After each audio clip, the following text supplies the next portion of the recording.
This is part 2 of chapter 3. This really was the world's greatest dinosaur war ever. We fought and killed dinosaurs for such a long time that we had to make 2 more graves with 2 more big rocks on top of them. LJ finally pulled the trick I knew he was going to, but he did it so cool that I didn't even see it coming. Kenny, you ever been over to Banky and Larry's Dunn's fort? LJ knew I hadn't. I said. I found out where it is. Where? You want to come see it? Are you crazy? They ain't there. This is Thursday night. They're at the community center playing ball. Really? Well, if you're too scared. I knew this was a worm with a hook in it, but I bit it anyways. I'm not scared if you aren't. Let's go then. I figured the trick would come in right here, so I kept a real good eye on LJ while we put my dinosaurs back in the pillowcase. When we were done, I sneaked a look at his back pockets because I knew when he stole dinosaurs, he put them back there or in his socks. From the way his pockets were sticking out, it looked like he had 1 Tyrannosaurus Rex and 1 Triceratops. I couldn't tell how many he had in his socks. I figured that wasn't too bad a price for as much fun as we'd had. LJ was talking a mile a minute. They even got some books with naked ladies. You ever seen a naked lady? Yeah, lots of times. I had too. Byron had borrowed lots of magazines from Buckhead's library. I knew LJ didn't believe me, though. For some reason, if you were famous for being smart, no one thought you'd ever look at a dirty book. LJ said, You gotta be in the house by 7, don't ya? Yeah. Okay, we better hurry before it gets too late. After I'd sneaked the dinosaurs back into the house, we ran off toward Banky and Larry Dunn's secret fort. It wasn't until 9 o'clock at night, when I was in bed, that a bell went off in my head. I'd forgotten all about the radioactive dinosaurs. I put on my tennis shoes, got my night reading flashlight, climbed out the back window and went down the tree into the backyard. I got to the battleground and saw the 3 radioactive graves. But when I moved the rock on the first one and dug a little bit down, I didn't hit 1 dinosaur, not one. The second grave was empty too. I didn't even move the rock on the third one. I just sat there and felt real stupid. I couldn't help thinking about Sunday school again. I remembered the story about how a bunch of angels came down and rolled away the rock that was in front of Jesus' grave to let him go to heaven. I think it took them 3 days to push the rock far enough so he could squeeze out. My dinosaurs weren't even in their graves for 3 hours before someone rolled their rocks away. Maybe it was a lot easier for a bunch of angels to get 1,000,000 dinosaurs to heaven than it was to get the Savior of the whole world there. But I wished they'd given me a couple of more hours. But I was just making excuses to myself for being so stupid. I know of a detective. If a detective had looked at these rocks, he wouldn't have found a clue of a single angel being there. But I'd bet $1,000,000 that he'd have seen that those rocks were covered with a ton of L.J. Jones fingerprints. I never played with L.J. again after that, so playing with Rufus got to be okay. It was a lot better not to have to worry about getting stuff stolen when you were with your friends, and it was a lot better not spending half the time arguing about who's going to be the Nazi dinosaurs. I was wrong when I said that me and Rufus being near each other all the time would make people tease both of us twice as much. People started leaving me alone and going right after Rufus. It was easy for them to do because he was kind of like me. He had two things wrong with him, too. The first thing wrong with Rufus was the way he talked.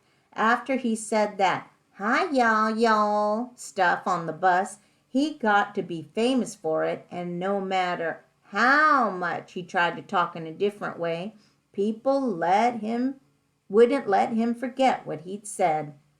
The other thing wrong with him was his clothes. It didn't take people too long before they counted how many pairs of pants and shirts Rufus and Cody had. That was easy to do because Rufus only had two shirts and two pairs of pants, and Cody only had three shirts and two pairs of pants. They also had one pair of blue jeans, and they switched off on. Some days Rufus wore them, and some days Cody rolled the legs up and put them on. It's really funny how something as stupid as a pair of blue jeans can make you feel real bad, but that's what happened to me. We had been sort of secret friends for a couple of weeks before people really started getting on them about not having a bunch of clothes. Me and Rufus and Cody were on the bus right behind the driver one day when Larry Dunn walked up to our seat and said, "Country cornflake, I notice how you and that little flake switch off on them pants. I know Fridays is your day to wear 'em, but I was wondering if the same person who gets to wear the pants gets to wear the drawers that day too." Of course, the whole bus started laughing and hollering. Larry Dunn went back to his seat real quick before the driver had a chance to tell anybody the secret he knew about Larry's mama. I looked over at Cody. He had the blue jeans on today and was pulling the waist out to check out his underpants. Maybe it was because everybody else was laughing. Maybe it was because Cody had such a strange look on his face while he peeked at his underpants. Maybe it was because I was glad that Larry hadn't jumped on me. But whatever the reason was, I cracked up too. Rufus shot a look at me. His face never changed, but I knew right away I'd done something wrong. I tried to squeeze the rest of my laugh down. Things got real strange. Instead of Rufus jabbering away at me a mile a minute in school, he scooted around in his seat so all I could see was his back. He didn't follow me out on the playground either, and he acted like he didn't want my sandwiches anymore. Ever since Mama had met Rufus and I told her about sharing my sandwiches with him, she had been giving me 4 sandwiches and 3 apples for lunch. When I saw him and Cody weren't going to come under the swing at lunchtime, I set the bag with their sandwiches and apples in it on the swing set. The bag was still there when the bell rang. They quit sitting next to me on the bus too, and Rufus didn't show up that night to play. After this junk went on for 3 or 4 days, I sneaked the pillowcase full of dinosaurs out and headed over to where Rufus lived. I knocked on the door and Cody answered. I thought things might be back to being okay because Cody gave me a great big smile and said, "Hiya, Kenny. You want to talk to Rufus?" "Hi, Cody." "Just a minute." Cody closed the door and ran back inside. A minute later, Rufus came to the door. "Hey, Rufus, I thought you might want to play dinosaurs. It's your turn to be the Americans." Rufus looked at the pillowcase, then back at me. "I ain't playing with you no more, Kenny." "How come?" I knew, though. "I thought you was my friend. I didn't think you was like all them other people," he said. "I thought you was different." He didn't say the stuff like he was mad. He just sounded real sad. He pulled Cody out of the doorway and shut it. Rufus might as well have tied me to a tree and said, "Ready, aim, fire." I felt like someone had pulled all my teeth out with a pair of rusty pliers. I wanted to knock on his door and tell him I am different, but I was too embarrassed, so I walked the dinosaurs back home. I couldn't believe how sad I got. It's funny how things could change so much and you wouldn't notice. All of a sudden, I started remembering how much I hated riding the bus. All of a sudden, I started remembering how lunchtime under the swing, set alone, wasn't very much fun.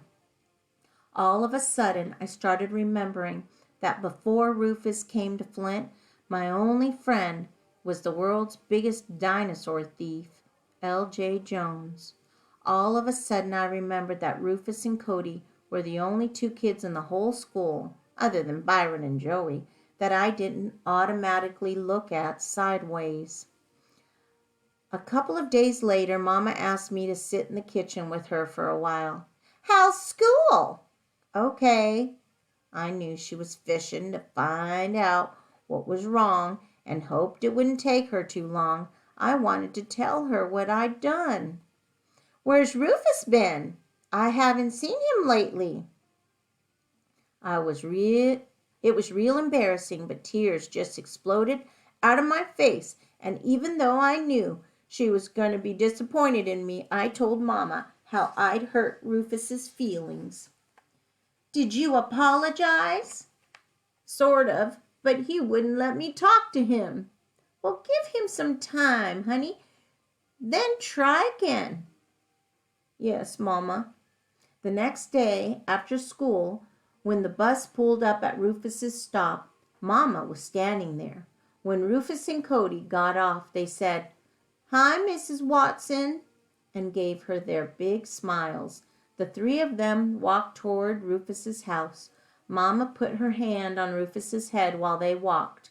Mama didn't say anything when she got home, and I didn't ask her, but I kept my eye on the clock. At exactly 5:30, there was a knock, and I knew who it was, and I knew what I had to do.